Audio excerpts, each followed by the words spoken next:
और चलिए अब आपको जालौन की माधोगढ़ विधानसभा सीट के पिछले यानी कि 2017 के नतीजे के बारे में जानकारी देते हैं, जिससे आपको इस सीट के सियासी समीकरण समझ में आएंगे।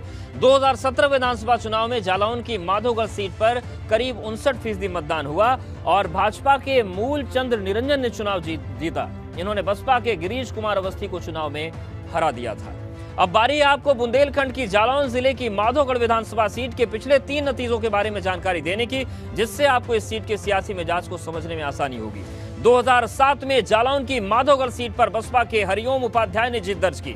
वहीं 2012 में इस सीट पर बसपा के संतराम कुशवाहा ने जीत दर्ज की थी, जबकि 2017 की मोदी लहर में इस सीट पर भाजपा के मूलचंद निरंजन ने जीत दर्ज की, जो कि मौजूदा विधायक हैं। तो ये माधोगढ़ का चुनावी इतिहास हम आपको बता रहे हैं। अब बारी है बुंदेलखंड के जालौन जिले की माधोगढ़ विधानसभा सीट के उन सियासी कद्दावर चेहरों के बारे में जानकारी देने की, जो कि 22 के विधानसभा चुनाव में अपनी मजबूत दावेदारी पेश कर रहे हैं और अपनी जीत का दम भर रहे हैं। इस कड़ी में पहला नाम आता है मौजूदा विधायक मूलचंद निरंजन का, जो कि 2022 के लिए भी मजबूत दावेदारी पेश कर रहे हैं। दूसरे नंबर पर केंद्रीय राज्य मंत्री भानु प्रताप सिंह, जो कि दावेदार तो नहीं है लेकिन इलाके में इनका बड़ा प्रभाव है। तीसरे नंबर पर बसपा से पूर्व विधायक संतराम कुशवाहा हैं, जो कि फिर से दावेदारी पेश कर रहे हैं। वहीं चौथे नंबर पर सपा के आरपी निरंजन है, जो कि मजबूत दावेदार माने जा रहे हैं। और अब बारी है आपको जालौन की माधोगढ़ सीट के सियासी कद्दावर चेहरों के बारे में सिलसिलेवार ढंग से जानकारी देने की, जिससे आपको इनके सियासी रसूख और ताकत का अंदाजा लगेगा। और इस फहरिस्त में पहला नंबर आता है मौजूदा विधायक मूलचंद निरंजन का। मूलचंद निरंजन 2017 में माधोगढ़ सीट पर चुनाव जीते और भाजपा के मौजूदा विधायक हैं। मूलचंद निरंजन की माधोगढ़ सीट के ओबीसी तबके के बीच मजबूत पैठ मानी जाती है, जिनकी तादाद इस सीट पर अच्छी खासी है।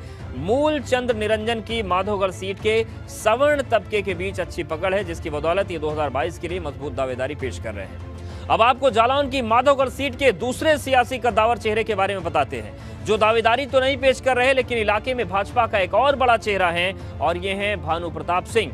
भानु प्रताप सिंह केंद्रीय राज्य मंत्री हैं, इलाके में सियासी रसूख बड़ा है और भानु प्रताप सिंह की जालौन की माधोगढ़ सीट के हर तबके के बीच मजबूत पकड़ मानी जाती है। भानु प्रताप सिंह जालौन लोकसभा सीट से 5 बार सांसद रहे और इलाके में सियासत में इनका प्रभाव बहुत बड़ा माना जाता है। अब बारी आपको जालौन की माधोगढ़ विधानसभा सीट के तीसरे सियासी कद्दावर चेहरे के बारे में जानकारी देने की, जो कि इलाके में बसपा का चेहरा है, और ये है संतराम कुशवाहा। संतराम कुशवाहा जालौन की माधोगढ़ सीट पर 2012 में बसपा के विधायक रहे। संतराम कुशवाहा का माधोगढ़ सीट से दलित तबके के बीच मजबूत पैठ मानी जाती है। संतराम कुशवाहा की माधोगढ़ सीट के ओबीसी वर्ग के बीच भी मजबूत पकड़ है, जिसकी बदौलत ये भी 2022 के लिए बसपा से इस सीट पर मजबूत दावेदारी पेश कर रहे हैं। वहीं अब आपको जालौन की माधोगढ़ विधानसभा सीट के चौथे बड़े सियासी कद्दावर चेहरे के बारे में जानकारी देते हैं, जो कि इलाके में समाजवादी पार्टी का बड़ा चेहरा है, और ये हैं आरपी निरंजन। आरपी निरंजन माधोगढ़ इलाके में बड़े सपा नेताओं में शुमार किए जाते हैं। आरपी निरंजन की माधोगढ़ सीट के ओबीसी तबके के बीच मजबूत पैठ है, जिनकी तादाद इस सीट पर अच्छी खासी है। आरपी निरंजन की माधोगढ़ सीट के मुस्लिम वर्ग के बीच भी अच्छी पकड़ है, जिसकी बदौलत ये भी 2022 में सपा से मजबूत दावेदारी पेश कर रहे हैं।